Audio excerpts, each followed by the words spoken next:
seja o nome do Senhor. Amém? O ambiente está tomado pela graça do Senhor, pela presença de Deus. Estávamos aqui adorando o Senhor, estávamos aqui louvando o Senhor e Deus me abriu a visão. Aleluia. Me mostrava uma sala enorme. E todos nós estávamos na presença de Deus e de nós saiu uma fumaça. E ia funilando assim, em direção ao céu, e a fumaça toda se juntava e chegava diante do trono do Senhor. Aleluia. Deus é poderoso e mais real do que qualquer um de nós aqui estamos, né? E a presença do Senhor, ela é que nos fortalece, ela que nos envolve, ela que nos dá o prazer de estarmos num ambiente como esse. Como o pastor Cris falou a respeito daquela mulher chamada Maria, e ele fala de uma adoração extravagante. O Senhor me deu uma mensagem, eu não preguei ainda, e o título dessa mensagem é Adoração, ela quebra protocolos. E com certeza, se o Senhor está fazendo alguma coisa importante hoje, nós quebramos esse protocolo do Senhor para que ele prestasse atenção nesse lugar. Para que ele inclinasse seus ouvidos e ouvisse a adoração que está sendo feita aqui. Eu posso imaginar Deus com seus exércitos de anjos lá no céu, e não há nada aqui na terra que possa comparar com o louvor, com a adoração do céu, né? Não existe, eu creio que não existe nada comparável ao louvor e adoração que o Senhor tem lá no céu agora. Mas eu posso imaginar ele falando para os anjos: faça silêncio um pouquinho, fique quieto, para um pouquinho. E aí um daqueles anjos de repente pergunta: mas por que o Senhor não está gostando da adoração, do louvor que estamos fazendo? Não, é perfeita a adoração de vocês. É muito bom. Mas escuta, está subindo um som aqui. Está chegando uma adoração aqui lá do bairro São Vicente. Tem uns irmãos lá que estão com seus corações rendidos. Presta atenção. Eu posso imaginar Deus falando para os anjos isso, com toda a perfeição de adoração que ele tem lá no céu. A Bíblia fala que os anjos, eles ficam diante do Senhor 24 horas dizendo: santo, santo, santo, santo é o Senhor dos exércitos. E nós passamos o nosso perrengue diário, as nossas lutas, as nossas guerras, as nossas batalhas. Em algumas tivemos sucesso, em outras nem tanto, mas nós estamos aqui. Nós chegamos aqui, decidimos chegar. Sempre que eu vejo um irmão entrando pela porta da igreja para cultuar a Deus, o Espírito Santo diz: aí vem o vencedor. E muitas cadeiras hoje estão ficando vazias. Muitos soldados hoje estão abandonando os seus postos. Estão largando os seus quartéis. E quando alguém consegue entrar, quando um soldado consegue adentrar pela porta do quartel, que é a igreja do Senhor, e o Senhor ele vem nas fileiras para examinar os seus soldados, o seu exército. E eu creio que o Senhor olha assim: falta um aqui, está faltando outro ali, está faltando aquele lá, está faltando aquele ali. Mas aquele chegou. Às vezes nós nos entristecemos, né, pastor Cris? Porque veio aquele, mas até veio aquele outro. Esquecemos de ficar feliz porque veio aquele, né? E aquele, junto com mais um, vai orar para aquele outro que não veio, e assim o ciclo vai acontecendo, né? Então é muito bom nós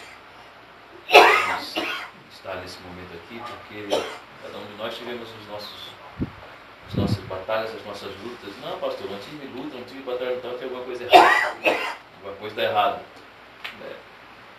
Se na nossa vida tudo vai bem, tudo vai muito bem, tem alguma coisa errada, porque nós temos luta, nós temos batalha, nós temos uma guerra.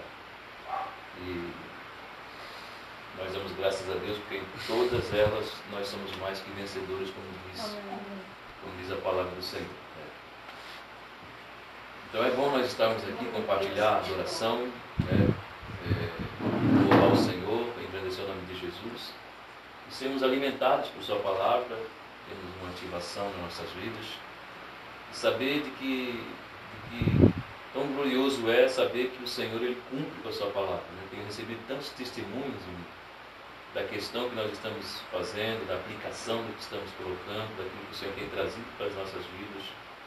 Realmente tem sido assim, sabe, um divisor de águas tremendo essa questão, né, de lançarmos esta honra uns aos outros e estarmos procurando seguir aquilo que a Bíblia diz, que a palavra diz, e seguir a orientação do Espírito Santo. Né? Estamos honrando a Deus em primeiro lugar, porque a Ele toda a honra, a Ele toda a glória, a Ele todo o louvor, porque tudo é por Ele, é para Ele são todas as coisas. Mas também Ele diz, honrem-se, né, uns aos outros, amem-se uns aos outros. Como os mandamentos foram resumidos em 2, né? Amar a Deus sobre todas as coisas e ao seu próximo como a você mesmo. Se todos, né, fizessem simplesmente esse dever de casa, que é amar a Deus sobre todas as coisas e ao próximo como a si mesmo, não haveria tanta desgraça, tanta discórdia, tanta confusão, tanta briga, tanto, né, sabe, aquela questão de o pastor, eu ia chamar apóstolo, o pastor Cristo está falando, a questão de nós muitas vezes nos comparar e ter aquela comparação e muitas vezes nos diminuir, né? Enquanto ele falava isso, estava lembrando de uma canção aqui, nessa visão que Deus me deu, né? Nosso rosto brilhava nessa sala imensa e saía de nós uma fumaça. Isso diz uma referência à adoração, a oração que está sendo feita aqui. E o nosso rosto brilhava e um fogo envolvia as nossas vidas, né? Eu via uma mesa e eu via aquele negócio que o médico carrega aqui. Como é que é o nome daquilo? Telescópio? Coisa assim. Né? E um ser de branco, né? Um avental de médico na frente da irmã. Uma mesinha, um receituário, ele escrevendo uma receita, e ele tinha uma palavra crônica que estava sendo tirada. É crônico, vamos tirar o crônico, sabe? Esqueci o nome daquilo, tem pessoas, os médicos sempre querem com aquilo. Então, alguma coisa que estaria crônico na tua vida está sendo arrancado hoje. Glória a Deus. Amém? Deus é poderoso e quando nós buscamos, nós nos colocamos diante dele para que ele possa estar trazendo aqueles segredos, né? Como nós falamos a semana passada, no Salmos 25, versículo 14, os segredos do Senhor são para os íntimos, né? E os amigos de Deus são aqueles ao qual ele revela esses segredos. E nós entendemos que estamos trilhando um caminho de aplicação da palavra, de viver o Evangelho, né, num todo, num ato poderoso. O Evangelho sem o sobrenatural é só religião, e religiosidade nós não queremos carregar em nossas vidas. E diante de tantas religiões que nós temos aí no mundo, e aí às vezes eu tinha o costume de falar que Deus não tem religião, mas Deus tem uma religião. Né? Deus ele não é evangélico, ele não é católico, ele não é espírita, ele não é budista, ele é Deus. E ponto. Mas ele tem uma religião pura e imaculada para com Deus. É visitar os órfãos e as viúvas nas suas necessidades e manter-se incontaminado da corrupção do mundo. Isso é uma religião para Deus, a Bíblia fala. Você quer saber se Deus tem religião? Deus tem uma religião, é esta. Então tem um alabação de câmera, aleluia. Tem uma espécie de pessoas que Deus se preocupa, e Deus, ele está antenado e ligado 24 horas, né? Aleluia. E Deus, ele diz que a religião para ele é visitar os órfãos e as viúvas. a sua necessidade. Então pegue essa palavra, olha só, Jesus disse: eu não vos deixarei órfãos. Aleluia. Aleluia. Não vos deixarei órfãos, mas enviarei outro Consolador. Veja a preocupação do nosso Senhor, do nosso Deus. Né? Então, se nós ficássemos sem o Senhor e Ele fosse para o céu, ficaríamos como órfãos. E é triste, né? Quem viveu em orfanatos, quem viveu abandonado pelo pai, pela mãe, pela família, né? Tem essa carência, tem essa coisa dentro de si, né? Conversamos e conhecemos muitas pessoas assim, e realmente só é liberta quando encontra com Jesus. O Senhor fala: pode uma mãe esquecer-se do filho em que ela está amamentando? Não é isso que Deus fala no profeta Isaías? Mas todavia, se ela se esquecer de vós, todavia eu, Senhor, não me esquecerei de vocês. Né? Então, eu lembrava de uma canção que nós cantávamos muito na igreja, antigamente, quando eu me converti, lá faz 26 anos, não, faz mais, faz 30 anos que eu me converti. Quando me converti, eu chegava na igreja, sempre cantava essa canção, depois todo louvor, pastor Cristo. Depois todo louvor, aí cantava essa canção para todo mundo se cumprimentar, né? E essa canção dizia sempre: quero que valorize o que você tem. Você é um ser, você é alguém tão importante para Deus. O que o pastor Cristo falava: pare de ficar sofrendo, Senhor, neste seu complexo inferior, dizendo às vezes que não é ninguém. Eu venho falar do valor que você tem. Eu venho falar do valor que você tem. Ele está em você, o Espírito Santo se move em você, até com gemidos inexprimíveis, inexprimíveis. Daí você pode então perceber que para Ele há algo importante em você. Por isso levante e cante, exalte ao Senhor. Você tem valor, o Espírito Santo se move em você. Você tem valor, o Espírito Santo se move em você. Amém? Olha só que tremendo. Nós muitas vezes nos menosprezamos, nos diminuímos e muitas vezes deixamos que as pessoas ou que alguém nos menospreze ou nos diminua. Mas o importante é nós sabermos o valor que nós temos. Não é isso? O importante é nós saber que estamos inseridos num propósito, e esse propósito é poderoso, e que no momento do Senhor, no tempo em que Ele achar melhor, esse propósito Ele se manifestará nas nossas vidas e nós estaremos inseridos nele. Né? Talvez não tenha sido o nosso propósito estarmos aqui hoje, mas sabe-se lá se Deus não tinha isso escrito já, né, no seu livro. Sabe-se lá se o Senhor não tinha escrito isso lá no seu arquivo. Tal dia, tal hora vai estar lá naquele lugar. Né? Eu não tinha plano de estar aqui hoje. Não era meu plano estar nesse lugar nessa noite. Não era isso que eu queria aqui. Mas olha eu aqui. Né? Deus tem os seus planos e Ele vai fazer de tudo para que o plano dele ocorra nas nossas vidas. E não era meu plano ser pastor, nunca foi o meu plano estar em cima de um púlpito pregando a palavra, nunca foi isso que eu busquei, nunca foi isso que eu me interessei, mas olha eu, né, como um pastor pregando a palavra do Senhor Jesus. E nós temos uma palavra desta noite para as nossas vidas, para os nossos corações.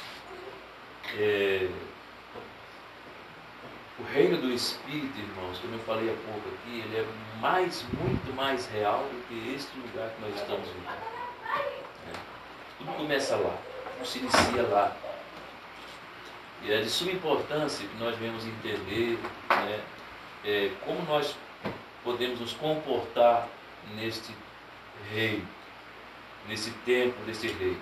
E procurar aplicar aquilo que a palavra nos orienta, nos traz, para que nós possamos então ter vitória, alcançar resultados daquilo que a palavra traz para as nossas vidas. Então veja só, a hierarquia celestial é poderosa, né? Existem os anjos, existem os querubins, os serafins, os arcanjos, existe uma hierarquia muito poderosa no céu. E não é diferente do inferno, porque o diabo ele copiou tudo que está no céu. Ele conviveu lá, ele sabe de tudo que acontece lá. Então, tudo é organizadíssimo, assim como é no céu, também é no inferno, né? Há toda uma hierarquia também no reino das trevas. Então, quem estuda, quem trabalha, quem já atuou na batalha espiritual, né, sabe do que a palavra diz, do que eu estou falando. Há uma guerra constante, há uma luta que não terminará enquanto nós estivermos aqui nessa terra. Essa batalha, essa guerra, essa luta é entre dois reinos, o reino de Deus e o reino das trevas. Então não tem nada a ver com isso, pastor. O que eu tenho a ver com Deus brigando com o diabo brigando com Deus? O problema é que nós estamos inseridos nesse conflito. O problema é que nós estamos inseridos nessa guerra, nessa batalha, né? O bom é que o nosso inimigo, é bom nós sabermos disso, ele não gosta de ouvir isso, mas ele, se ele quiser, então fecha o ouvido, se não quiser ouvir, é que ele já é derrotado, né? O Senhor o expôs publicamente, né? O Senhor já o derrotou no Calvário.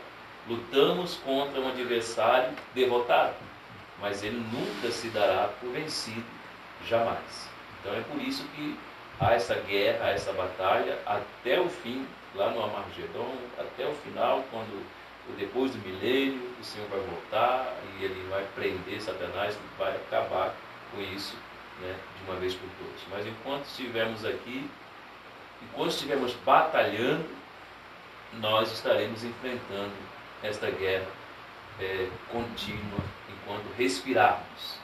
Então é bom termos noção disso. São coisas que quase não são ensinadas na igreja, quase não são ensinadas nos cultos, né? Mas é bom falarmos a respeito disso. É bom estudarmos a respeito disso e buscarmos entender a respeito disso para que venhamos saber quem é o nosso inimigo, com quem estamos lutando. Eu não quero me preocupar com isso. Eu tenho o sangue de Jesus, eu tenho o nome de Jesus, eu tenho as ferramentas que o Senhor, glória a Deus por isso. Que seja assim. Mas a palavra de Deus nos ensina em Efésios capítulo 6. Efésios capítulo 6 diz assim: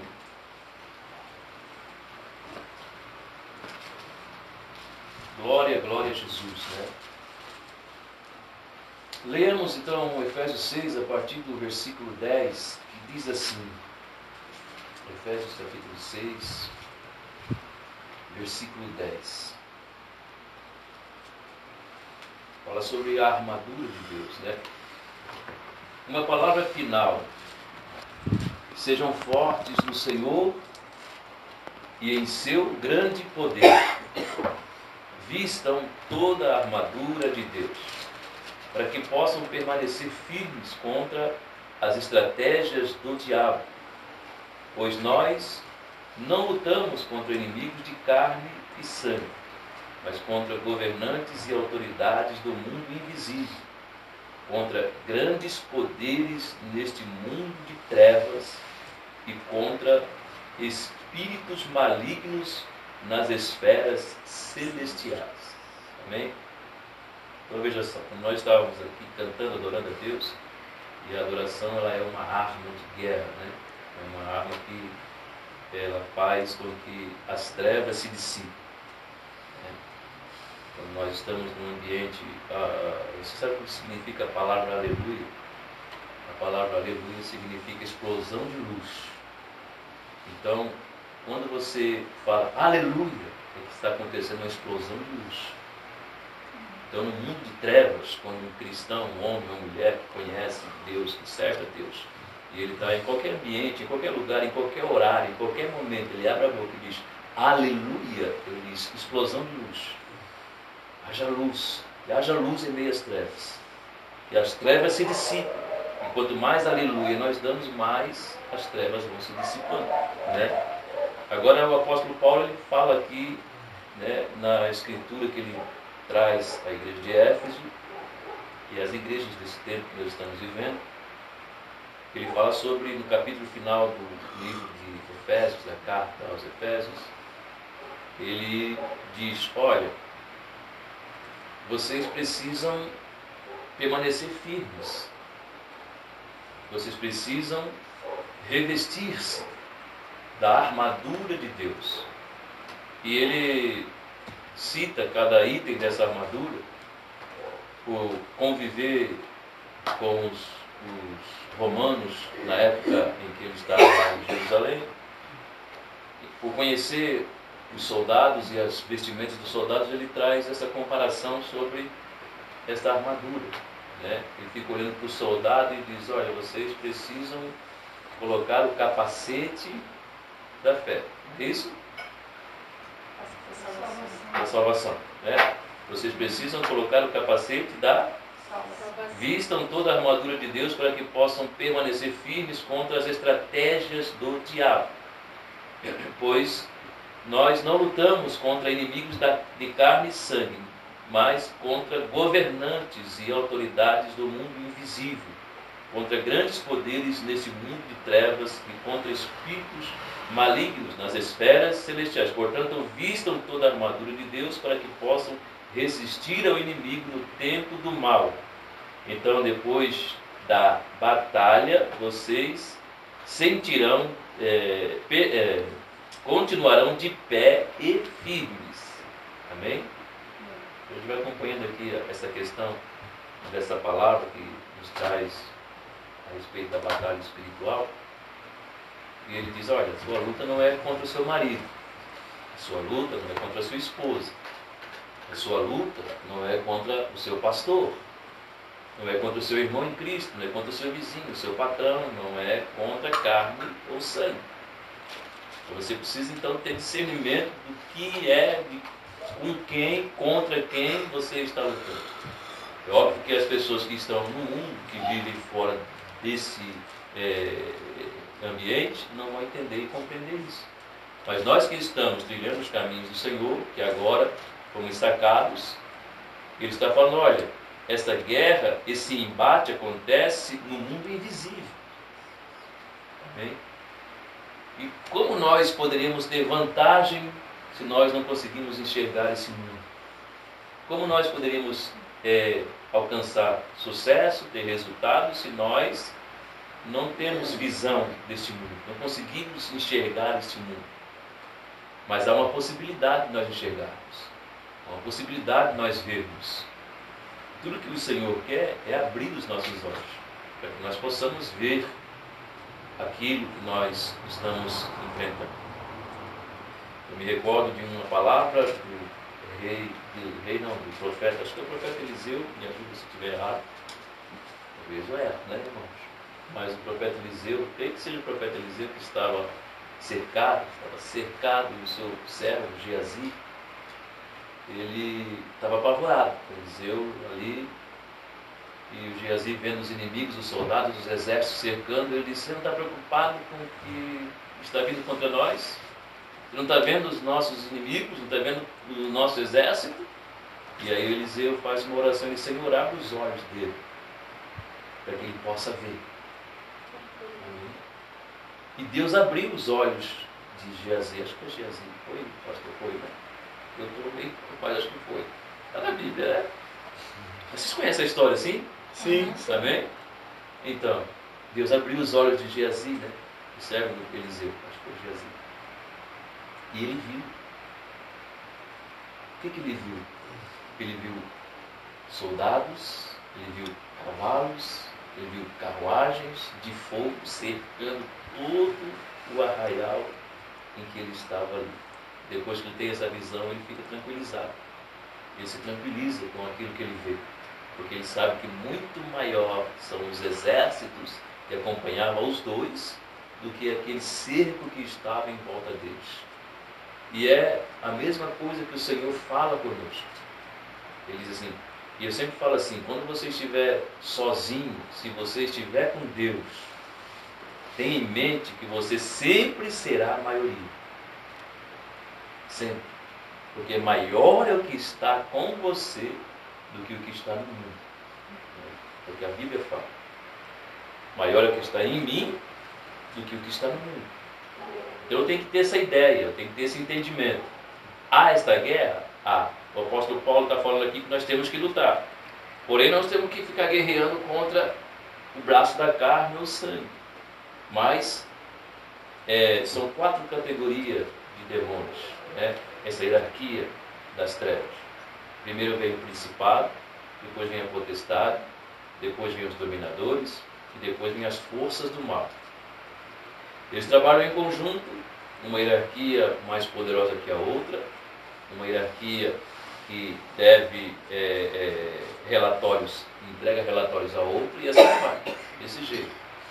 E nesse ambiente de batalha, de guerra, nós estamos inseridos contra estas hostes espirituais, contra estas forças do mal.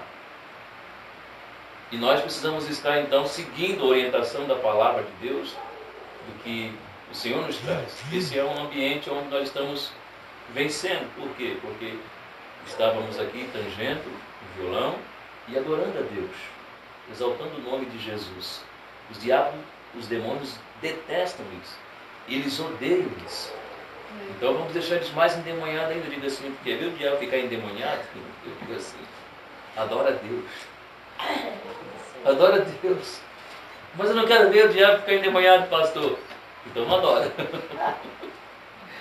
Tem gente que diz assim, eu não quero, não precisa arrumar briga com o diabo, não precisa arrumar confusão com Satanás, deixa ele lá. Tem que falar o nome do diabo, tem que falar o nome de... Jesus falou, 98% do ministério de Jesus foi falando sobre as trevas. Né? Jesus falou mais de inferno do que de céu. Né? Por quê? Porque havia uma necessidade, era essa guerra, essa luta que ele enfrentava constantemente e não é diferente conosco. Então nós precisamos prestar atenção naquilo que o Senhor está falando aqui por meio da palavra, o Espírito Santo está falando aqui por meio da palavra. Olha, primeira coisa, é no mundo invisível. A guerra é no mundo invisível. Como eu entro nesse mundo invisível? Eu faço a mesma oração que Eliseu fez. Senhor, abre os olhos dos irmãos aqui. Abre os olhos das irmãs, para que eles possam entender o ambiente que eles estão inseridos e ver a vitória que eles estão tendo cada instante em que eles, cada passo que eles dão na terra. O tempo é pouco e o momento não tem como falar sobre tudo, mas a questão das retaliações. O que é uma retaliação? Retaliação é um contra-ataque. É um contra-ataque. Por que um contra-ataque?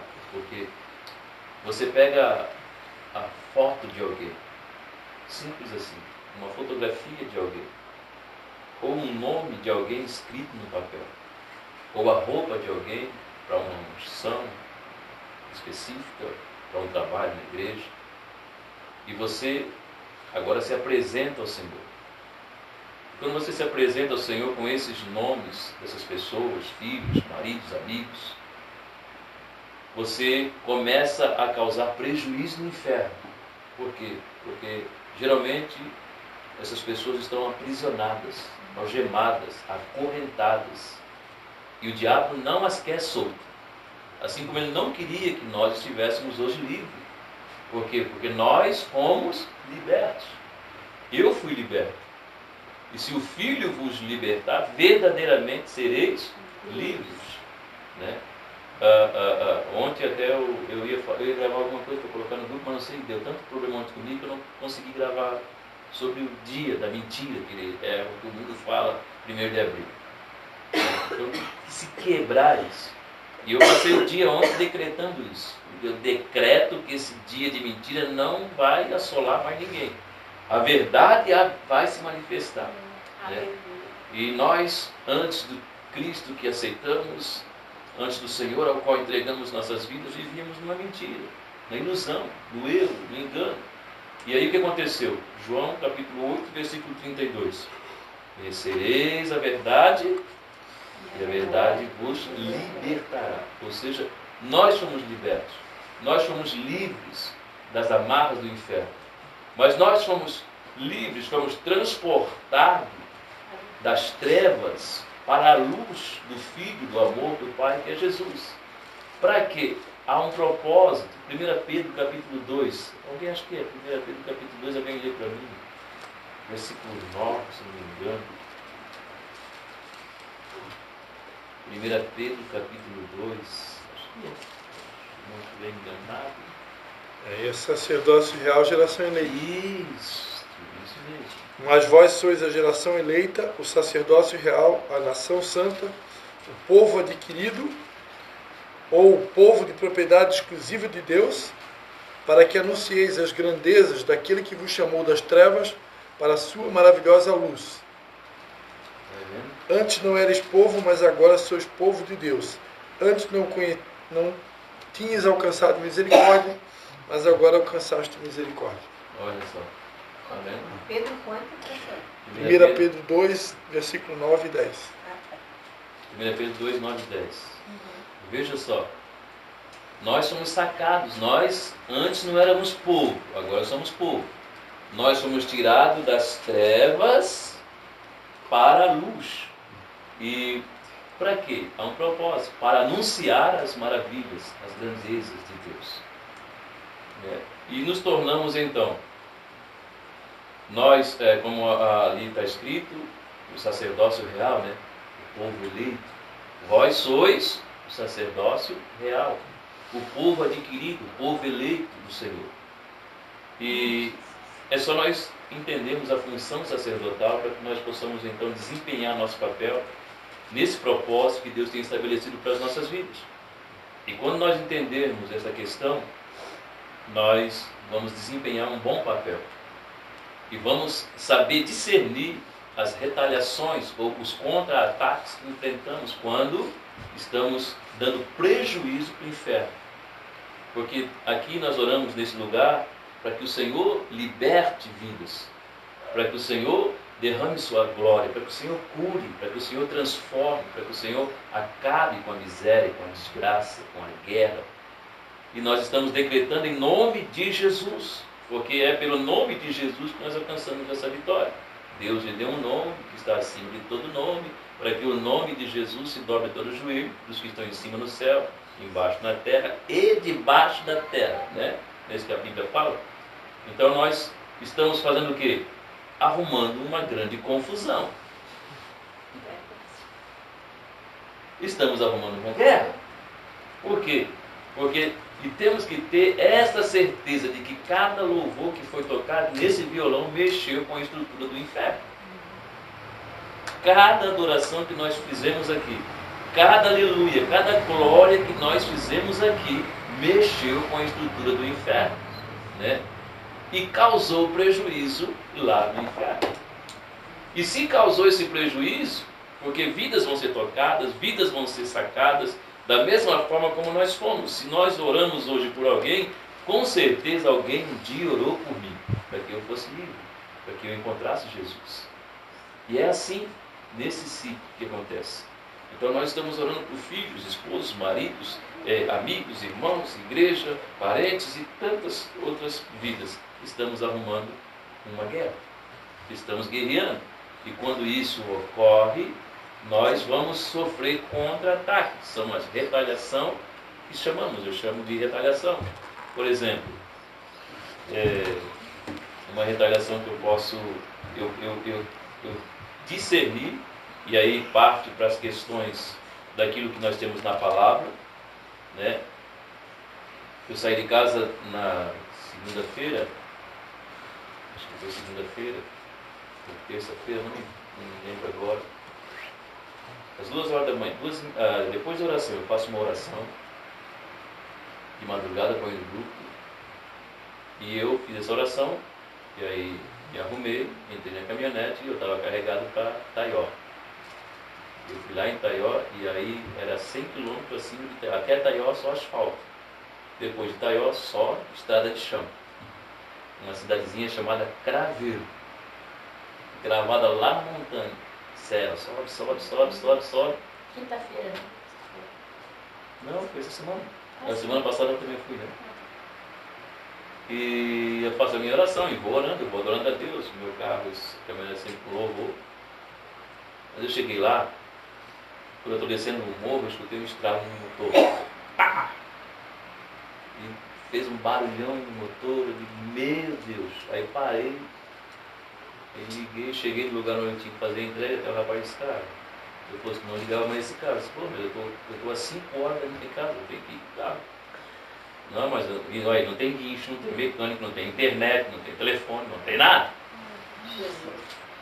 Eu o que eu vou fazer no meio desse mato, no meio dessa selva, no meio dessa floresta com essa caminhonete desse jeito? Meu Deus. Às 11. Eu digo, Jesus, eu digo, Senhor, você tem um anjo mecânico aí? Manda para cá. Falei bem assim. Se tiver um anjo mecânico, Jesus, manda para cá, porque como é que eu vou? Eu não sei o que deu nesse carro. Tu liga. Sim, eu tremia tudo ali à frente e o carro parecia que estava com modo de parque só, a caminhonete. Aham. E eu fui descendo, entrei, liguei, vai ligar, vou, liguei e vim orando, vim com ele. Fiz todas as entregas. Eu tinha 8 entregas para fazer. Fui em todos os clientes, trombudo central, braço do trombudo. Eu fui em um monte de lugar. E vim, aí daqui a pouquinho, acabei as entregas. Eu disse, eu baixei a cabeça no banco e disse, Jesus, eu vou para casa. Senhor. Eu não vou parar, eu não vou em oficina, eu não vou chamar guincho, eu vou para casa com meu carro.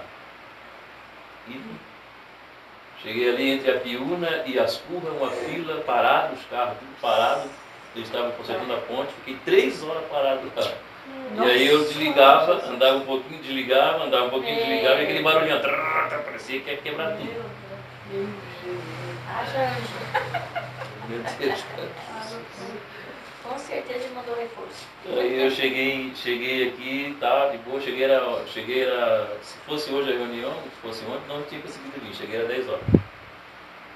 Desde as 2h30, 3 horas da manhã, aí eu vim. Falei com o mecânico hoje, não liga. Meu Deus, tu vai acabar com o motor. Está estourado, pode fazer o motor. Jesus. Tá, mais ou menos quanto fazer um motor desse aí, cara?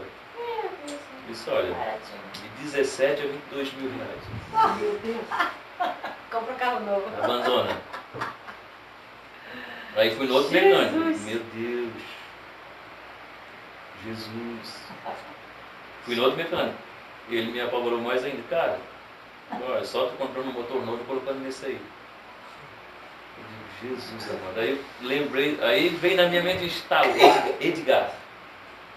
Quem é esse Edgar? Aí procurei no telefone, no celular, tá, Edgar, e pô, apareceu Edgar. Um mecânico que tinha feito um trabalho num carro meu, mas tempo. E veio na mente, eu digo, Jesus, Edgar. Aí mandei mensagem, 2 mensagens não viu. Daqui a pouquinho passou, eu já ia deixar a caminhonete abandonada, uma mensagem. Ô meu irmão, e daí? Fala, veio a mensagem dele. Eu disse, querido, eu preciso falar contigo sobre a minha caminhonete, assim. Estás por perto aqui? Eu disse, não, eu estou em Ilhota morando agora. Meu Deus, Ilhota. Aí o cara estava do lado da caminhonete, o outro mecânico. Eu disse, eu vou lá, cara, não liga esse carro, eu vou lá em Ilhota. Fiz oração de Jesus. 3 mecânicos condenaram essa caminhonete. Eu não tenho como fazer esse motor. Eu não tenho dinheiro. Como é que eu vou fazer? Ilhota ainda. Tem que ir lá em Ilhota. Trânsito. Liguei. Parecia uma tomada. Cheguei lá no Edgar. E aí, meu irmão, como é que tá? Tá indo no culto? Tá indo na igreja? Tô indo na igreja. Eu lembrei da oração que eu fiz lá. Senhor, tem um anjo mecânico?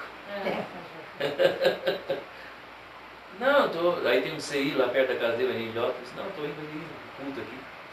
Eu disse, que benção, meu irmão, que benção. Eu disse, mas e essa caminhonete aí? Chegou aqui, como é que está esse negócio? Batendo tudo, tá com um rombo desse aí. Eu disse, pois é, rapaz. Aí eu falei para ele, eu falei para ele, eu cumprimentei ele, daí doutor, eu disse, esse paciente aí acho que está em fase terminal.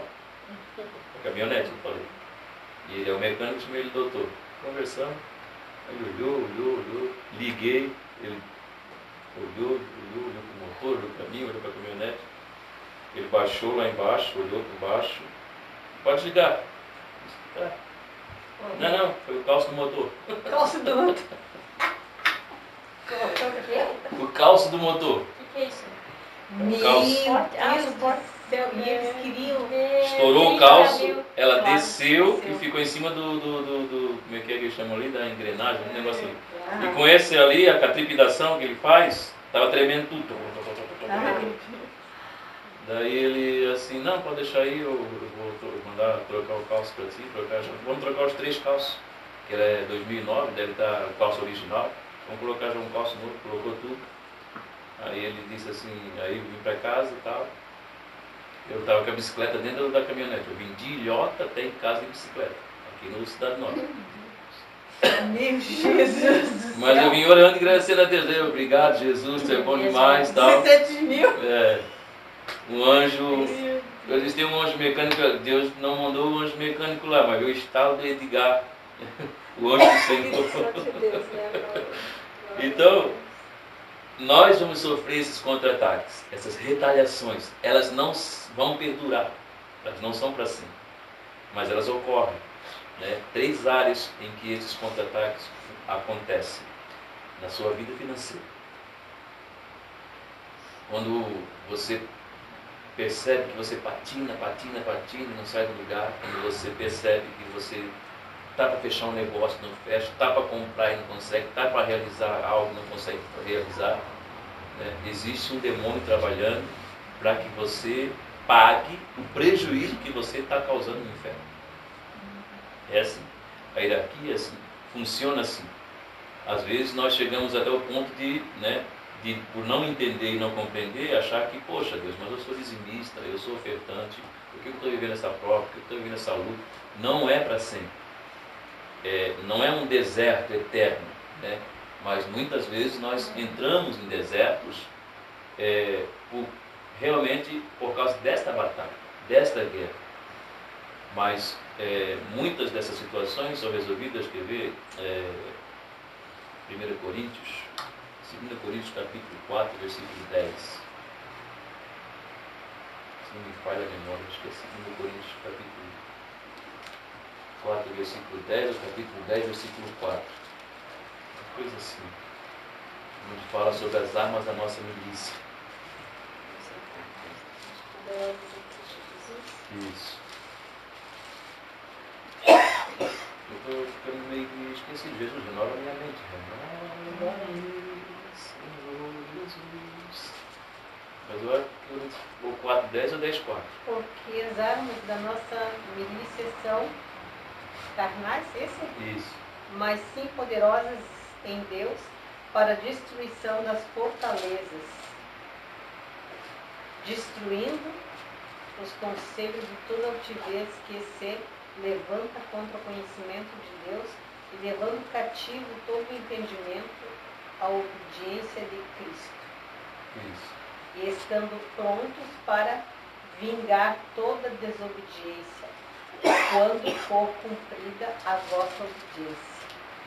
Então, veja, as armas da nossa milícia, ou da nossa guerra, milícia é a guerra, não são carnais. Então, nesta guerra que é no mundo invisível, como fala aqui em Efésios pelo apóstolo Paulo, nessa batalha, também as armas não são visíveis para eles aqui, não são carnais. Eu não vou enfrentar essas guerras, entrar nessa batalha por meio de com faca, com bazuca, com canhão, nada disso pode derrubar o diabo. As armas da nossa guerra, da nossa milícia, não são carnais, mas poderosas em Deus para destruição de fortalezas, levando cativo todo o entendimento. Onde que o diabo ele constrói as suas fortalezas? Na mente. Né? O campo, a mente é um campo onde é travada as batalhas. É esse campo de guerra onde as batalhas são travadas. Então, é muito importante, uma outra oportunidade eu vou falar sobre os decretos, vamos aprender sobre os decretos. E é muito importante quando nós estivermos orando por alguém, que a gente quer que se converta, que seja liberto, que seja alcançado, tocado por Deus. Quando nós for para esta batalha de oração, clamar, nós vamos dizer: Deus, em nome de Jesus, que essa fortaleza que o diabo construiu na mente dessa pessoa, desse irmão, dessa irmã, desse filho, dessa filha, seja derrubado por terra no nome de Jesus. Porque é onde ele constrói esta fortaleza, onde ele constrói ali as suas maquinações. Então, quando nós nos pomos de joelho, e aí, quando as armas da milícia da guerra não são carnais, então quais são essas armas? Primeiro, oração, santificação, jejum, adoração, louvor, né? Envolvimento com o compartilhar da palavra, estar envolvido com a igreja, com a obra do Senhor, estar envolvido com outros irmãos de oração, né? Isso é as armas da nossa milícia, da nossa guerra. Elas não são carnais, elas são poderosas. Então veja só, a gente olha para o quadro do Davizinho enfrentando Golias, né? A gente tem ali umas questões a aprender com aquilo que Davi foi usar para enfrentar o Golias. Ele chega diante de Saul, Israel já está 40 dias sendo afrontado pelo gigante Golias, eles estão vivendo uma quarentena. Você percebe na Bíblia que sempre o número 40 está envolvido com aflição, com guerra, com dificuldade. O número na Bíblia, o número 40, né? Jesus jejuou 40 dias, Moisés 40 dias lá, né? Golias afrontou Israel por 40 dias, o povo ficou no deserto por 40 anos. Né? Então, o número 40 sempre está envolvido, sempre está relacionado com aflição, tribulação, com guerra. Mas o gigante está ali enfrentando e chega de repente Davi com Saul. Saul, ele pergunta: mas quem é esse incircunciso que está enfrentando os exércitos de Deus vivo? Todo Israel e os soldados de Saul estão tremendo. E ele diz: eu vou enfrentar ele.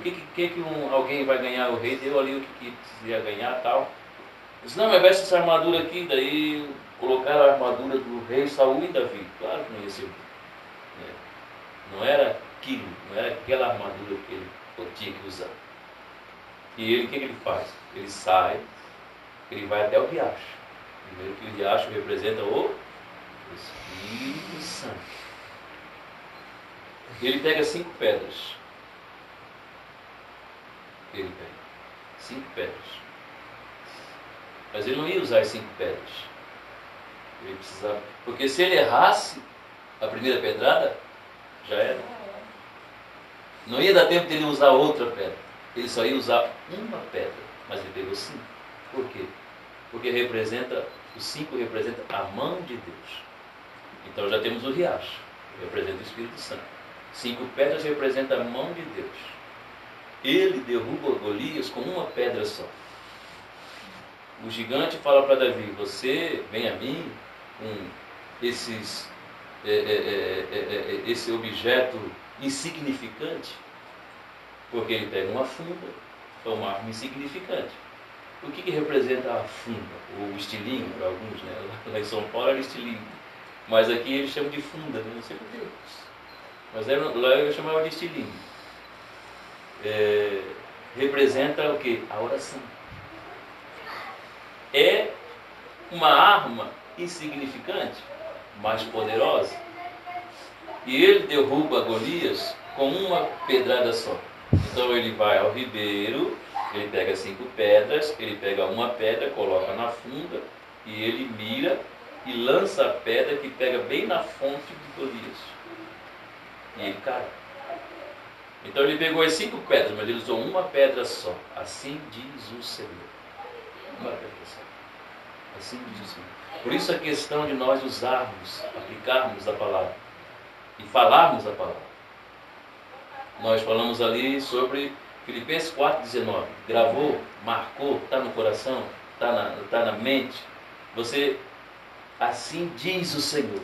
Essa é uma pedrada na fronte do gigante financeiro que se levanta contra a sua vida. O meu Deus, segundo a sua riqueza em glória, há de suprir cada uma das minhas necessidades em Cristo Jesus. De manhã, no meio da manhã, meio-dia, no meio da tarde, de noite. Dá essa pedrada na fonte do espírito de dívidas. Você sabia que existem demônios endividadores, demônios de dívidas? Nós não conseguimos fugir das dívidas. Você sai de uma, entra noutra, sai de uma, entra noutra, sai de uma, entra noutra. Então dá uma pedrada com essa pedra, que é a palavra do Senhor, nesse gigante financeiro. Não deu uma só não, deu umas 4, 5 durante o dia. Assim diz o Senhor. Ele derrubou Golias com um dedo de Deus, um dedo de profeta do rei Davi. Ele estava ungido rei, mas ele não estava no posto de rei, mas ele já tinha Deus. Ele falou para o gigante: você vem a mim com espadas, com paus e com lanças, mas eu vou contra ti em o nome do Senhor dos Exércitos. E ele vai declarando aquilo que ele estava visualizando por fé. Eu vou cortar o seu pescoço, eu vou arrancar a sua cabeça. E tudo que ele falou aconteceu. Então, quando nós falamos a respeito do Romanos capítulo 10, versículos 9, 10, 8, 9 e 10, que a palavra está junto de ti, dentro do teu coração, ou seja, a palavra da fé. Não é isso que nós lemos há pouco aqui? Então, se você crer no seu coração que Jesus é o Senhor e confessar com a sua boca, será salvo. É o que diz lá em Romanos capítulo 10, 8, 9 e 10. Não é isso? Então a gente entende que o Provérbios fala que a morte e a vida estão no poder da língua. E quem usa da língua comerá do seu fruto. E muitas pessoas estão usando a língua para morrer, quando deveriam usar para viver, né? Viver aquilo que o Senhor tem. O Senhor, ele disse assim em João capítulo 10, versículo 10, todo mundo sabe de qual e salteado que o ladrão vem senão para roubar, matar e destruir. Mas eu vim para quê? Que vocês tenham vida e vida com abundância. Então olha só, para nós encerrar aqui, né? Vamos encerrar. Ele fala que o apóstolo Paulo no versículo 14: assim mantenham sua posição, colocando o cinto da verdade e a couraça da justiça. Como calçados, usem a paz das boas novas, para que estejam inteiramente preparados em todas as situações. Levantem o escudo da fé para deter as flechas de fogo do maligno. Usem a salvação como capacete e empunhem a espada do Espírito, que é a palavra de Deus. Então perceba, nós temos essas armas, essas ferramentas, e aí nós temos esta guerra a qual estamos inseridos. Precisamos permanecer firmes, precisamos estar vestidos com essa armadura, e precisamos ver se todos os itens dessa armadura estão em nós. Cada um deles representa uma questão colocada pelo apóstolo Paulo, né? O capacete, ele protege a nossa mente, nossa cabeça, e o capacete traz a questão da salvação, porque quando nós estamos envolvidos com essa indumentária, que é a armadura de Deus, a couraça da justiça, o cinto da verdade, calçado os pés no evangelho da paz. E aí, aqui eu estava lendo um artigo interessante aqui na minha Bíblia, do Spurgeon.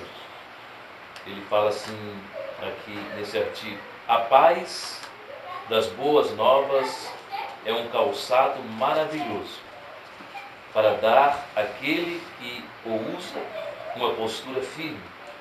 Certamente foi sobre esse sapato que Abacuque cantou quando declarou: o Senhor soberano é minha força, Ele torna meus pés firmes como o da corça, para que eu possa andar em lugares altos.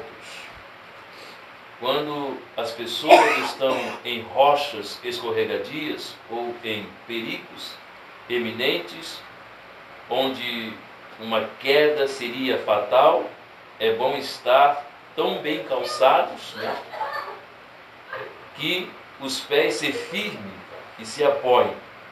Nada ajuda um homem a ficar firme no Senhor como a paz do Evangelho. Amém? Nada afirma um homem tão gracioso na presença do Senhor como a paz do Evangelho. Porque você pode estar cercado de guerra, de luta, de aflição, tribulação. Mas quando nós vamos para o Evangelho, nós encontramos o Shalom. Né? O nome do Senhor, um dos nomes do Senhor, Shalom, que significa paz. E Jesus chega diante de uns discípulos, lugar quase como esse aqui, fechados, apavorados, com medo, depois dele ter sido crucificado, morto. Os discípulos estão ali destruídos, acabados. Mas, de repente, Jesus chega bem no meio e diz: paz seja com vocês. E muitas vezes nós ouvimos esta voz, no meio das nossas guerras, das nossas lutas. E entendermos essa questão dessa batalha, né? Aqui é tudo muito superficial, é muito mais profundo. É a questão dos ambientes de guerra onde nós entramos, o que nós acessamos. Eu falava sobre 3 pontos principais onde há os contra-ataques nas nossas vidas. Um é a vida financeira. Muitas vezes é um momento em que nós estamos atravessando e os demônios eles se levantam contra isso, né? Existe na hierarquia das trevas e no bandismo, na macumbaria, uma entidade que levou o nome de tranca-rua. E ele faz esse papel muito bem. Ele procura cumprir esse papel muito bem. Ele realmente se levanta para trancar tudo. Então existe um momento em que nós estamos orando pela igreja, orando pela cidade. Então cada questão de oração e cada questão de situação que nós vamos levando na presença de Deus são ambientes ou níveis de guerras que nós enfrentamos. Você enfrenta um nível de guerra a orar por uma pessoa, você enfrenta um outro nível de guerra diferente a orar por uma família. Você enfrenta um outro nível de guerra a orar por um bairro, você enfrenta um outro nível de guerra a orar por uma cidade. São níveis de guerras e confrontos. E é onde nós temos que intensificar a nossa santificação. Você falar? E de buscar a nossa santificação e nós aplicarmos aquilo que a palavra nos traz sobre a questão de nós estarmos usando as armas da nossa milícia. O jejum é muito importante e muito poderoso em si. O jejum traz muitas respostas. O jejum nos prepara, nos fortalece. E existem situações em que nós precisamos de jejum. Um jejum forte para a salvação de vida, para a salvação de alma. Um jejum que uma pessoa vai ser tocada. Jejum para salvação. São 3 dias. Sem beber água e sem comer. Esse é um jejum forte. Mas você vai fazer esse jejum, quem for fazer esse jejum, quem tiver possibilidade, não são todos que conseguem jejuar. Porque o máximo que nós conseguimos, a não ser por uma autorização espiritual muito forte, permanecemos 3 dias sem beber água. Mais que isso, é muito prejudicial, é perigoso. Sem comer a gente fica mais tempo, mas sem beber água no máximo 3 dias. Agora esse jejum de salvação, de intervenção divina, é o jejum que a Esther fez com o povo, com seus súditos ali, os 3 dias que ela ficou sem beber e sem comer. Esse é um jejum para salvar vidas, para resgatar, para libertar pessoas. Amém? É muito forte. E são armas da nossa milícia. Não são carnais, mas são poderosas em Cristo, né, para a destruição dessas fortalezas. Então, eu vou encerrar aqui só com uma questão aqui do que está acontecendo. Muitas vezes com a igreja, com os irmãos da igreja. o Davi ele escreve um salmo, o salmo de número 42. O primeiro versículo diz assim: assim como a corça anseia pelas correntes das águas, por ti suspira minha alma, ó Deus. Primeiro versículo do salmo 42. E há uma curiosidade sobre esse animal, porque ele está falando assim: a corça suspira pela corrente das águas. Mas por que ela suspira pela corrente das águas? Ela, como todo animal, tem os seus predadores, né? E quando ela está sendo perseguida pelos animais ou pelos predadores ali, ela solta um odor que, ao invés de afugentar com os animais, a denuncia onde ela se encontra. E ela começa a correr e fugir desses animais. E nesse correr, nesse fugir, ela sabe que ela está soltando esse odor e que está denunciando o lugar onde ela se encontra. E é por isso que ela suspira pela corrente das águas, porque quando ela chega na água, ela se afunda, mergulha, fica ali dentro da água e o odor some. Então, o predador, ele fica alucinado, procurando onde foi a corça. E por que Davi fala isso? Como a corça anseia pela corrente das águas, por ti suspira a minha alma. Porque as águas falam do Espírito Santo, da presença de Deus, da graça de Deus. E muitas vezes, muitas pessoas, elas são atingidas pelo predador, que é os demônios, o inimigo, porque elas estão longe da presença de Deus, longe dessas águas. Então, é por isso que Davi fala: como a corça anseia pela corrente das águas, por ti suspira minha alma, ó Deus.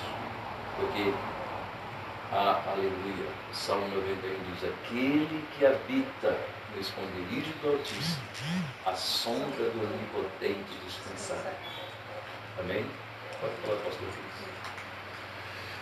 Eu só queria acrescentar algo. Quando o pastor falou sobre uma das áreas que a gente precisa, que o inimigo atua muitas vezes para tentar nos atingir, na área financeira, né? Aí o pastor chegou a dizer: será que seria possível alguém ser dizimista fiel, ofertante fiel, e ainda assim sofrer ataque nessa área? Aí veio um texto para mim aqui, bem conhecido, que é o texto de Ageu, né? Capítulo 1. Aqui fala de um pessoal que semeava bastante. Semeais muito e recolheis pouco. Mas por quê? Que eles estavam semeando muito e recolhendo pouco, né? Comeis, mas não vos saciais. Vestivos, mas ninguém se aquece. O que recebe salário, recebe para colocar num saco furado. Assim diz o Senhor dos Exércitos: aplicai os vossos corações aos vossos caminhos. Tem uma outra versão bíblica que diz assim, ó: considerai o vosso passado. Ou seja, voltai ao primeiro amor.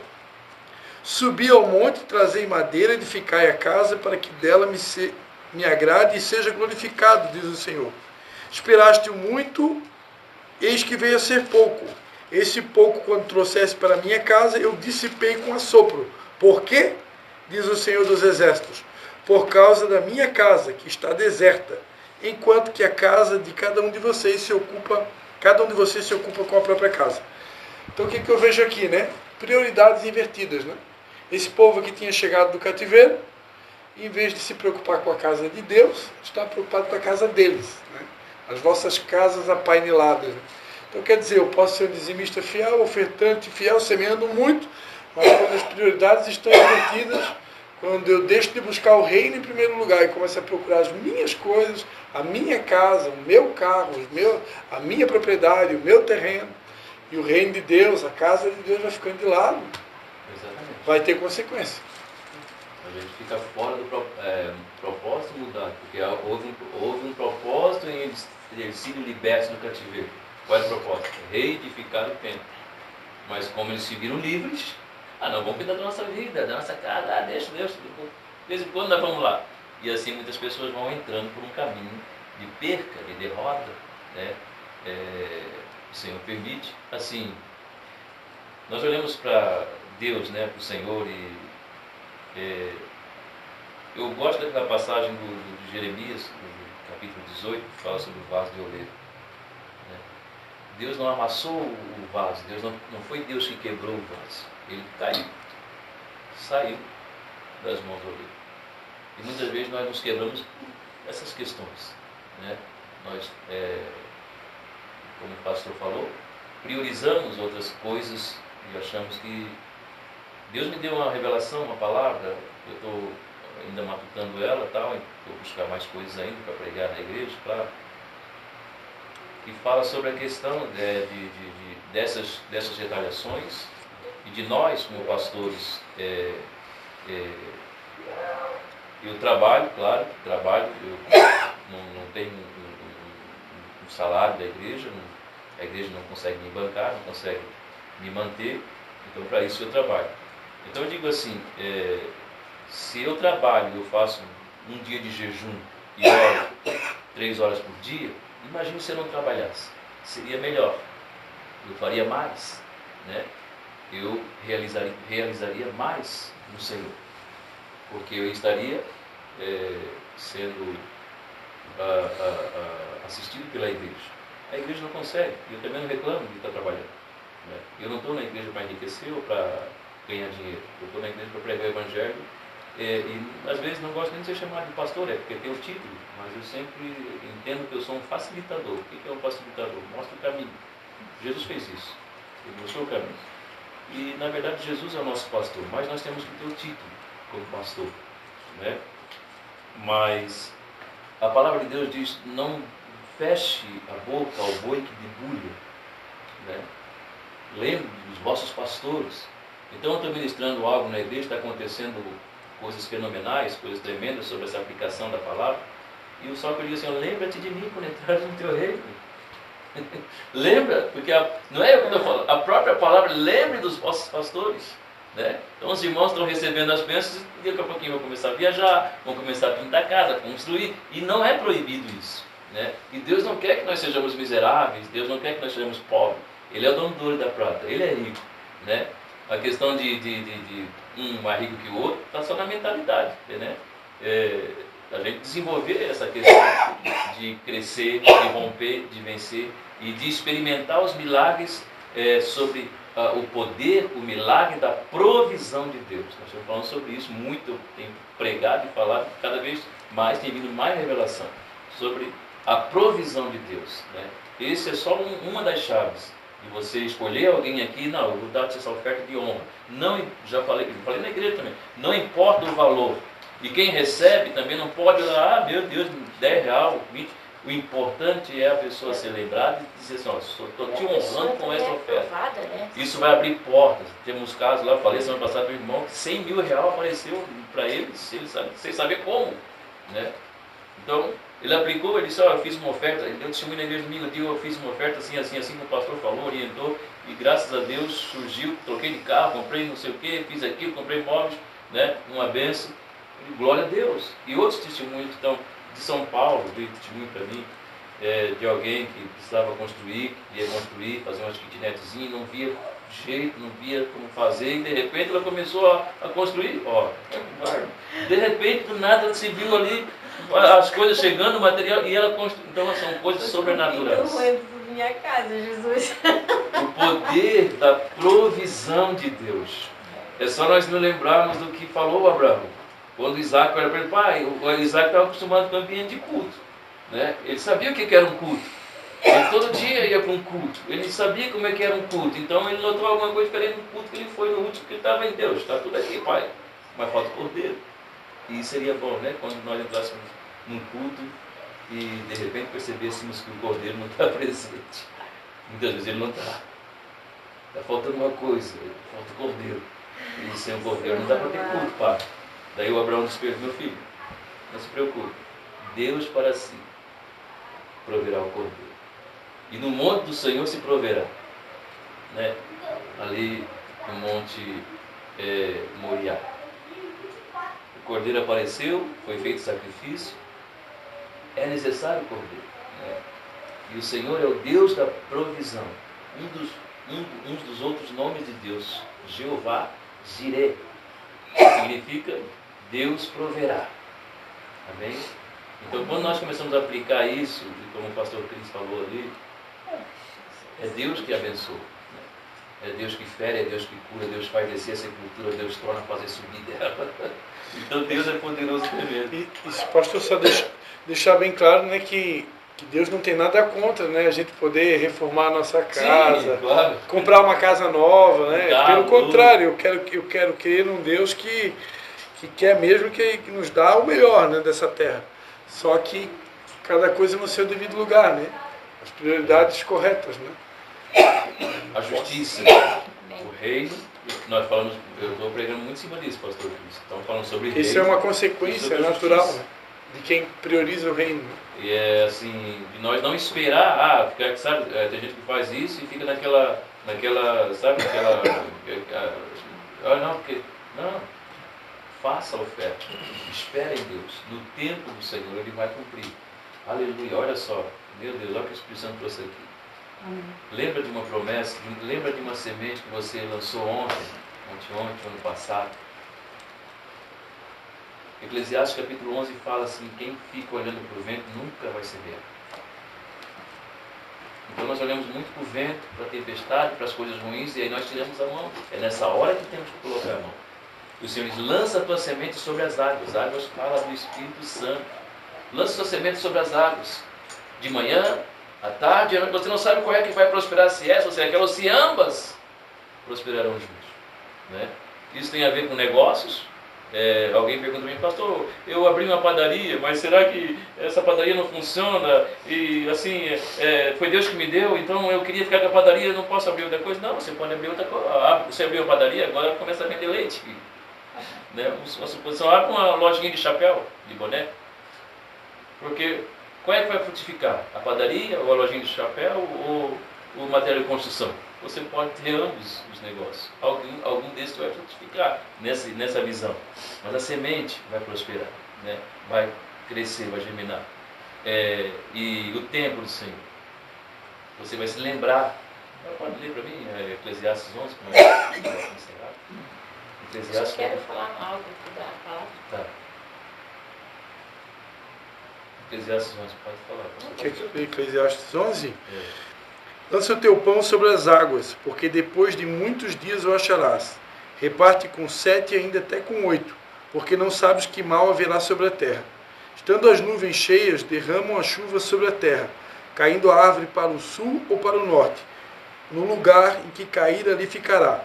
Quem observa o vento nunca semeará. O que olha para as nuvens nunca cegará. Aí ele vai dizer, né? Assim como não sabes qual o caminho do vento, nem como se formam os ossos no ventre da mulher grávida, também não sabes as obras de Deus que faz todas as coisas. Pela manhã semeia a tua semente e à tarde não retires a tua mão, pois não sabes qual prosperará, se esta, se aquela, ou se ambas igualmente serão boas. Está vendo? É aplicar isso. Ele fala, reparte com 7 até com 8. A questão da honra. Né? Eu vou, essa semana, esse mês, esse dia, eu quero honrar alguém, vou dar uma oferta. Às vezes não posso, não tem, mas eu vou honrar. Isso é uma semente que eu estou dando, uma semeadura. E essa é uma lei, a lei da semeadura. Né? Essa lei, ela funciona, como todas as leis que estão impostas no mundo visível e no mundo espiritual. Então nós precisamos aplicar, praticar, mas nós tiramos a mão. Quando nós ficamos observando o vento, olhando para a nuvem, nós não vamos semear e também não vamos cegar, colher. Né? Mas quando nós semeamos e cremos, o reino de Deus, ele é dessa forma, funciona assim. Às vezes nós falamos para Deus, beleza, legal, Senhor, estou fazendo de coração, Senhor. Eu estou fazendo aqui, sou voluntário, mas meu filho, eu vou te abençoar. Por quê? Porque o reino de Deus funciona assim. Ou seja, você faz e recebe a recompensa. Ele é recompensador. Nós, muitas vezes, a igreja funciona com uma mão de obra, como se fala, voluntária. Obreiros, diáconos, porque muitas vezes a igreja não tem capacidade de pagar nem o pastor, quanto mais o obreiro que está na porta. Mas Deus paga. Tá? O tempo que você, 1 Coríntios capítulo 15, versículo 58, se não me falha a memória, diz que nós devemos fazer com alegria para o Senhor, porque Deus ele vai recompensar tudo que nós fizemos para a obra de Deus. Então, de repente, aleluia, uma semente que você lançou lá no ano passado vai brotar hoje, vai frutificar hoje, amanhã, essa semana. E assim você vai continuar semeando, porque você, depois, o que a Bíblia diz ali? Depois de dias. Então às vezes é no já, às vezes na hora, mas de repente vai passar uma semana, 2 semanas, um mês, um ano, mas você vai esperar e ver a recompensa do Senhor na sua vida. Amém? São leis espirituais, né? Até hoje eu coloquei algo no grupo sobre essa questão do conhecimento, que existem tantas leis que estão escritas dentro da palavra. Até eu coloquei o Salmo 55, versículo 7, né, sobre o portal do meio-dia, enfim. Mas, e ali quando ele leu, ele fala, semeie para 7 ou 8. Então são leis espirituais. Você pode semear para 1, mas se você semear para 7 ou 8, quer dizer, então são as medidas que Deus dá para cada um, né? Mas eu queria complementar só aqui, pastor, sobre o Salmo 42, como um ensino aqui dentro das armaduras, quando fala, como a corça anseia por águas correntes, a minha alma anseia por ti, ó Deus. Quando tu explicou sobre a questão da corça, né, entrar dentro da água por causa do cheiro e tudo isso, então a prática de um guerreiro, quando ele vai para as batalhas, eu aprendi isso muito na questão dos atos proféticos, né, enfim, e sobre quando você sai e vai orar por alguém, que você sabe que é um caso de libertação, que você sabe que é todas essas questões. Então eu aprendi que nós precisamos nos revestir da armadura de Deus. Sempre quando você vai orar por alguém, por uma situação, por tudo aquilo que você falou, nós precisamos orar e dizer, Deus nos reveste da tua armadura, e cada guerreiro ele tem uma armadura específica, né? Então eu tenho uma, e cada guerreiro tem a sua armadura própria. E depois que você ora, você, enfim, guerreou tal, o que se faz? Você vai e você tira essa armadura da guerra, você entrega na mão do anjo, e você vai e você mergulha dentro do rio, para que aquela guerra, aquela batalha, tudo aquilo que você viveu, aquele cheiro da caça sai de você. E você mergulha dentro da água do rio e você sai. Então aí onde os demônios eles não vão mais te caçar. Você fica sem, né? Você se lavou daquela batalha, ficou para trás. Entendeu? E aí também tem a lei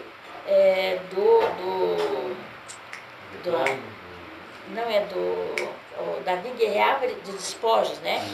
Então, toda guerra que você entra, Deus ele te dá os despojos da guerra. Ele dá o despojo, né? Assim como os guerreiros lá faziam. Então, são armas dentro da palavra que nós, como profetas, nós precisamos começar a aprender como funciona, né? Como funciona tudo isso, entendeu? Uma questão eu falei aqui, né, sobre essa questão da revelação da costa, da questão do animal. Ele é uma caça, é um predador, ele tem um predador. O predador vai aqui atrás de carne, ele quer comer, quer se alimentar.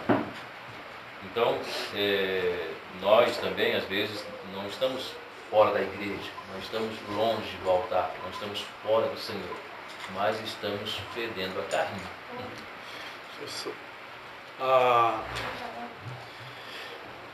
Dentro desse texto, né, tanto a experiência da corça mergulhar nas águas, como essa situação que a Rosita colocou, né, de após uma grande guerra, uma batalha, se lavar, né, tirar a armadura e se lavar, para mim, na prática do dia a dia, ao longo dos anos, como que isso aí funciona? Porque uma coisa é teoria, agora a prática, né?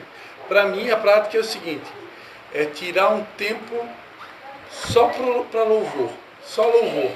Para mim funciona assim, quando eu passo por uma guerra muito grande, eu preciso ter um tempo só de louvor. Esse tempo só de louvor, que aí eu e Deus sozinho, às vezes lá em casa eu lavo a louça. Lavo a louça, limpo a casa, varro a casa, tiro o lixo, boto a roupa no varal. Todo esse período que eu estou lavando louça, limpando a casa, varrendo, colocando no varal, eu estou com o louvor ligado, fonezinho de ouvido, aí eu fico 1, 2 horas ali, aquele louvor, aquele período me lava. É como se o vinde a mim, todos que estão cansados e sobrecarregados, para mim funciona assim. Aquele período ali de louvor, eu sinto que é como se realmente eu estivesse me lavando. E outra coisa, esse texto aqui de lançar o pão sobre as águas, é o texto talvez que eu mais pratico na minha vida todos os dias, né? Mas da seguinte maneira, a Bíblia diz na parábola do semeador que o que semeia, semeia a palavra. Então hoje, atualizando esse texto aqui de Eclesiastes 11, eu tenho aproximadamente umas 9 listas de transmissão no meu WhatsApp. Cada lista de transmissão tem 256 contatos. Então todo dia eu prego a palavra muito por áudio e vídeos que eu gravo no Instagram, 2, 3, todos os dias, né? Então eu pego, e todos os dias eu publico uma pregação minha, porque todo dia estou pregando em algum lugar, ou tocando violão em algum lugar, todos os dias. Então eu pego esse link da pregação que eu preguei em algum lugar, eu coloco na minha lista de transmissão, nas minhas 9 listas de transmissão, com 256 contatos cada uma das listas. Então multiplica, né? 9 vezes 256, de manhã, à tarde e à noite. Então é muito mais do que 9. Eu faço isso todos os dias. Então é uma maneira atualizada de semear a palavra. Agora, vou dizer para vocês, é uma guerra. Para manter isso daí, tem dias que a gente quer desistir, né? Quer parar. Porque vem os comentários, assim como de vez em quando vem alguém e traz um elogio, meu Deus, aquela palavra que tu compartilhou naquele dia salvou a minha vida. Assim como vem esses testemunhos para fortalecer a gente, vem aquelas pessoas que mandam mensagem assim no particular, por favor, me tira da tua lista porque eu não suporto mais receber tuas mensagens. Então essas mensagens também tentam travar a gente, né? Mas só que eu, de vez em quando eu mando mensagem, se você quer sair da lista, pede para sair que eu tiro. Mas se a pessoa não pede, tá lá, né? Essa é uma guerra que eu vivo diariamente. Amém? Oi?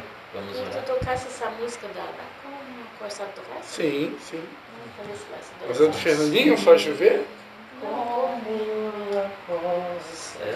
Essa daí? Essa é bem antiga, né? Especial essa música para nós. Vamos ver se é mais nova da gente. É mais nova. Ah, sim. Anseia por água, Tem essa também. Como terra seca, precisa da chuva. glória a Deus. Amém, gente? Então a questão é essa, nós parar de feder carne e andar no Espírito. Mergulhar nas Porque águas. se nós ficar cheirando a carne, nós vamos ter o predador aí atrás de nós. Mergulhamos nas águas, o cheiro da carne some Precisamos mergulhar. e a presença de Deus vem. Amém? Vamos cantar essa As música. tentações que do dia a dia eu enfrento, a irmã enfrenta, todos nós enfrentamos. Nós vamos enfrentar. E tem também aquelas reparações que, por exemplo, o senhor estava falando de intercessão, né? Sim. De orar por alguém. Às vezes você entra numa batalha que também você toma a guerra daquela pessoa, mas aquela pessoa ela quer somente ela quer resolver aquele problema, mas ela não quer seguir o Deus que resolve o problema, né? E aí essa pessoa traz para ela, né, de volta, né, porque você foi lá, você orou, né, a pessoa, você expulsou, tem que sair, né, em nome de Jesus, mas aí a pessoa vai lá e toma de volta. E eu passei por algumas experiências assim. Tinha uma moça, ela tinha um pacto, todo ano ela fazia um pacto com a Iemanjá.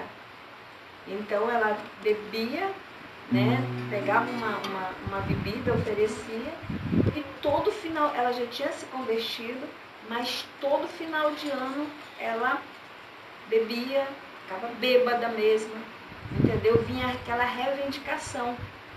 E aí nós fomos orar, eu descobrindo isso, né, orando, e aí oramos, quebramos e tal. Depois, essa pessoa, depois de tudo isso, depois de toda a guerra, ela foi e entrou de novo no pecado, fez de novo, e aí veio a reivindicação. Nós tínhamos uma reunião lá em casa. E quando ela entrou junto com ela. Entendeu? Quando entrou com ela, nós começamos a orar, tivemos a visão que estava ali, e foi uma batalha terrível. Quando todo mundo foi embora, eu fiquei quieta, não falei nada na hora, porque estava no meio de todos, eu esperei um momento depois para conversar no particular com ela, mas entrou com ela. Quando ela saiu, nessa época o meu marido trabalhava na Vale, e ele trabalhava à noite, madrugada, e aí ele saiu, eu sentei no sofá, e eu meio que desfaleci, do cansaço da batalha espiritual. E nesse momento eu tive uma visão, eu vi uma mão. A mão era muito grande, uma mão como de fogo, sabe? Mas era uma mão assim. E eu começava a orar. Quando eu levantei, aquela coisa lá, estava lá na minha sala e veio me afrontar. E aí nessa hora foi quando Deus falou comigo, né? E aí eu já levantei, Deus já tomou a causa, já foi na minha frente, já foi, né? E aí eu comecei a orar, o Senhor me deu ousadia, me deu. E ali nós entramos numa guerra que eu ouvia, pastor, eu ouvia ele dizer, eu dizia, você vai sair daqui, né? Em nome de Jesus. E ele veio me afrontar porque eu entrei na guerra por essa pessoa. E aí eu orei, nós entramos numa batalha espiritual, eu entrei numa batalha espiritual, o Senhor estava ali comigo, né? E aí eu vi aquele espírito ali, né? Saiu mesmo, eu vi mesmo, saiu. E aí eu fui entender, Deus estava me ensinando, né? Na verdade, ali Deus estava me ensinando. E ali eu entendi, né? Como você às vezes entra numa batalha, mas para você entrar numa batalha, nesse nível de batalha, você tem que saber se a pessoa realmente ela quer, e tem que ser sincera, né? E obediente a Deus mesmo. Ela tem que estar preparada ali para obedecer a Deus, para não entrar de novo. Então, veio esse confronto. Então, às vezes, você entra numa batalha que não é para entrar. Às vezes, você entra numa batalha que não é sua, né? Então, tudo isso eu vejo assim, que a gente tem que estar pedindo muito de Deus essa orientação, né? Para saber se realmente, porque muitas vezes quando você entra numa batalha, né? E outra coisa, o inimigo, ele não respeita se não tiver arrependimento e confissão do pecado. Então ele vem mesmo, né? Essas são as entradas dele com legalidade. Então se não tiver arrependimento, se não tiver realmente confissão de pecados, realmente o inimigo ele fica ali, ele tem entrada, e muitas vezes essa batalha, que a pessoa tem, que volta de novo, às vezes são pecados não confessados, né? Não houve arrependimento, houve apenas um remorso, né? Mas arrependimento de verdade não houve. Então Deus começa a trabalhar em nós de dentro para fora, né? De uma forma bem estratégica. É por isso que ele diz que aquele que se arrepende e deixa, alcança a misericórdia de Deus. Então eu vejo que a batalha espiritual, como o Senhor colocou aí, tem tudo a ver com a questão, né, do arrependimento de verdade. É muito mais... É muito mais profundo, né?